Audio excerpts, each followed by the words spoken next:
India Pakistan സംഘർഷത്തിന് പിന്നാലെ പ്രശസ്തമായ മൈസൂർ പാക്ക് ഉൾപ്പെടെ വിവിധ മധുരപലഹാരങ്ങളുടെ പേരുകൾ മാറ്റി. രാജസ്ഥാനിലെ ജയ്പൂരിലെ കടകളിലെ എല്ലാ മധുരപലഹാരങ്ങളുടെയും പേരുകളിൽ നിന്ന് പാക്ക് എന്ന വാക്ക് നീക്കം ചെയ്ത് പകരം ശ്രീ എന്ന് ചേർത്തതായി വ്യാപാരികൾ മാധ്യമങ്ങളോട് പറഞ്ഞു. ഞങ്ങളുടെ മധുരപലഹാരങ്ങളുടെ പേരുകളിൽ നിന്ന് പാക്ക് എന്ന വാക്ക് ഞങ്ങൾ നീക്കം ചെയ്തു. മോത്തി പാക്കിനെ മോത്തി ശ്രീ എന്നും ഗോൺ പാക്കിനെ ഗോൺ ശ്രീ എന്നും മൈസൂർ പാക്കിനെ മൈസൂർ ശ്രീ എന്നും ഞങ്ങൾ പുനർനാമകരണം ചെയ്തുവെന്നുമാണ് കടയുടമകൾ പറഞ്ഞത്. മധുരപലഹാരത്തിന്റെ പേരിൽ ശ്രീ പോലുള്ള ഒരു ഇന്ത്യൻ പദം കേൾക്കുന്നത് സമാധാനവും സംതൃപ്തിയും നൽകുന്നുവെന്നാണ് പലരും പറയുന്നത്.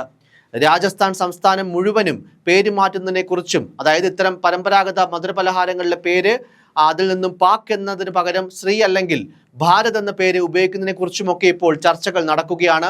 ജയ്പൂരിലെ നിരവധി പ്രശസ്ത മധുരപലഹാര നിർമ്മാതാക്കളും കാറ്ററിംഗ് സേവന ദാതാക്കളും ഈ മാറ്റത്തെ പിന്തുണച്ച് മുന്നോട്ട് വന്നിട്ടുമുണ്ട്.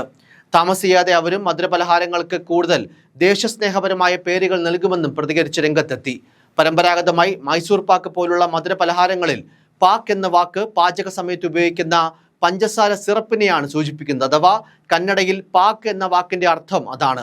കഴിഞ്ഞ മാസം ജമ്മു കാശ്മീരിലെ പഹൽഗാമിൽ നടന്ന ഭീകരാക്രമണത്തെ തുടർന്ന് ഇന്ത്യയും പാകിസ്ഥാനും തമ്മിലുള്ള വർദ്ധിച്ചു വരുന്ന സംഘർഷങ്ങളുടെ പശ്ചാത്തലമാണ് രാജ്യവ്യാപകമായി ഈ പേര് മാറ്റത്തിനുള്ള കാരണം. അടുത്തിടെ കേരളത്തിലെ പാകിസ്ഥാൻ മുക്ക് എന്ന സ്ഥലത്തിന്റെ പേര് മാറ്റുന്നതുമായി ബന്ധപ്പെട്ട വാർത്തകളും പുറത്തു വന്നിരുന്നു.